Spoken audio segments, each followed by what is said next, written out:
We got Jason Knight back here on the program. He's going to be taking on Jordan Rinaldi at UFC 230 on November 3rd. Jason, what's going on, man? How are you? Not much, man. Just out here enjoying this Cali weather. You know, trying to get it in and get ready for the fight. Yeah, you were telling me off air. This is a pretty cool story. You're actually at a fan's house right now. You're just hanging out at their birthday party while you're waiting to go train. But you're actually out in California to train at Faber's gym, right? Yeah, man. There's a little boy named Cole. He's 8 now, but he's been a big fan of mine since he was like 6, him and his dad. And they come out to my fight out in Fresno last year sometime. And, you know, since then we became real good friends.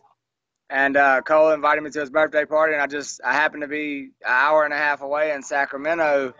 I was at, Uriah Faber's gym. It's Uriah Faber's Ultimate Fitness, or, you know, basically Team Alpha Male still. But, yeah, man, I was out there. They told me, you know, there ain't but an hour and a half away. I was like, hell yeah, come get me, man. I'd love to go to the birthday party. That's awesome, man. Good to see. How is the training going out there? Because I know I talked to Kurt Holloway the other day. He's out there. Brandon Davis is out there. It's kind of neat. You guys are bringing the South to California. Yeah, man. It's exciting. You know, there's a lot of very, very high-level guys that, you know, I don't get to train with every day. At our gym, you know, we have some high-level guys, and we have a lot of guys that are, you know, getting real close to that high level. But, you know, I don't have nearly the bodies that I have at Uriah Faber's gym. And, you know, they have a lot of world-class coaches, a lot of world-class wrestlers. You know, that's something that we're missing down in Mississippi. We have no wrestlers whatsoever. And, you know, how much better can my wrestling get if I don't have any real wrestlers to wrestle with me? So I'm out here, you know, and I feel like I'm improving every day. My body's sore as hell, so I know that, you know, I'm getting in the work that I need. My cardio gets better every day, and I feel like I'm fixing to go into this fight like a brand new monster, you know. That's great, man. Who are some of the guys you get to work with at Alpha Male? Who are some of the guys you've gotten in rounds with? Man, I've got in a couple rounds with Darren Elkins, a few rounds with Andre Feely, a few rounds with Uriah Faber. Let me think. Man, there's so many guys out there. Chris Holdsworth. Tyler Diamond. Man, you couldn't imagine. Like, I know I'm leaving so many people out, and I feel like an asshole, but there's so many people just rushing to my mind. You can't come up with everybody, man. Like, yeah, we be here all day. They have a pretty big gym, right? Exactly, man. We were in the class the other day. We took a picture, and we counted out the UFC fighters in the picture. There was 14 UFC fighters in the picture, and all 14 of those are either my size or real close to my size. So, you know, you could imagine, like, at my gym, we have 2 UFC fighters that are my size, me and Brandon Davis. Other than that, you know, there's a lot of up-and-coming guys that aren't quite at that level yet.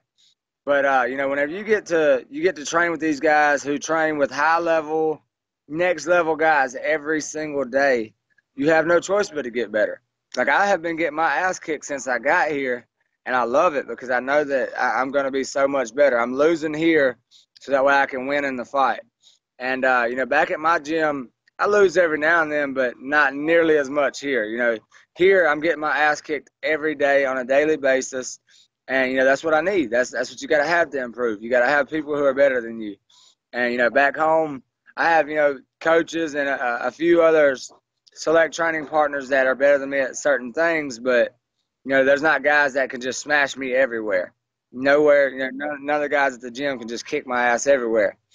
I come over here, and you got some of these guys who, like, I just can't compete with them. And, you know, I'm excited to keep coming back and get to the point to where, you know, the guys that are kicking my ass, I start kicking their ass, you know, and then that's when I know that I'm really making the improvements that I need. Let's talk about your last fight. That was a close contest against Makwan Amirkhani at UFC Liverpool. Do you feel like if that fight was in the U.S., you would have got your hand raised? Yeah, definitely, man. I feel like if we had some decent judges, my hand would have got raised. If you'd have had a judge that actually knows what the hell he's talking about, then I would have got my hand raised. Because if you go back and you watch that fight, okay, the only time that they're giving to him that he wins is when he took me down and he was on top. If you look at every one of his takedowns, almost every takedown I pulled guard because I was being a dumbass. I wanted to submit him. But even though we hit the ground and he's on top, if you pay attention, he barely hits me with any strikes. I think he took me down in the second round. I think he might have landed 2 strikes in the second round. He took me down in the third round, and at the whole third round, I think he might have landed 4 or 5 strikes. You know, if you go back and you count it, I landed more than he did on the ground, more than he did standing up. All he did, he took me down and stayed on top of me. Okay, well, every time he was on top of me, he was not in control. I had him wrapped up in my rubber guard. If he would have tried to pass, I would have threw up a submission. If he would have tried to hit me, I would have threw up a submission. I had him in a stalemate where he couldn't go nowhere. He couldn't do nothing but wait for the referee to stand us up. And the referee's dumbass should have stood us up, you know, a minute and a half, 30 seconds, you know, 45 seconds earlier each time. You know, if you're there for longer than 5, 10, 15 seconds, they're supposed to stand you up.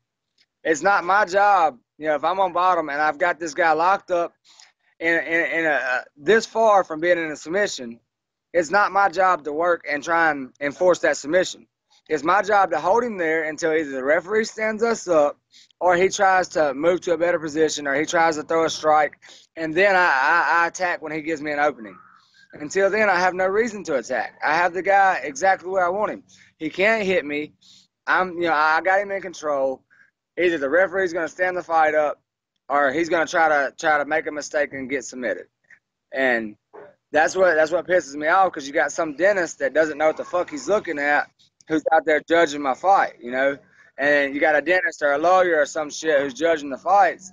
And I don't think it should be that way. I think you should have like an Olympic wrestler judging, you know, and a Muay Thai specialist or some shit. Like, you know, it should be guys who are actually martial artists out there judging these fights, not a fucking dentist. You know, like in the Jim Eller's fight, we looked it up after the fight. One of the judges that scored the fight wrong and was trying to give the fight to Jim Ehlers was a fucking dentist. You know, and I mean, that is absolutely ridiculous. Why in the hell, what place does a dentist have coaching a mixed martial arts fight? That just makes no sense to me, and it never will. Were you worried at all about getting cut at that point? Because that was your third loss. And I mean, I know that it was a close fight, but was there anything going through your head thinking like this might be the last fight for me in the UFC? Nah, man. I had just signed a 4-fight contract right before that fight, so I knew I at least had a few more. But man, I'm excited. You know, the only true loss that I feel that I've had, you know, since Kawajiri was Ricardo Lamas. You know, the Gabriel Benitez fight, yeah, he beat me. I had strep throat, and I should have backed out the fight. So what? He beat me. I'll give him that one. But the fucking Makwan Amirkhani fight, I should have got my hand raised, and I'm going to ask for that fight every chance I get, and then hopefully the little pussy will fight me one day.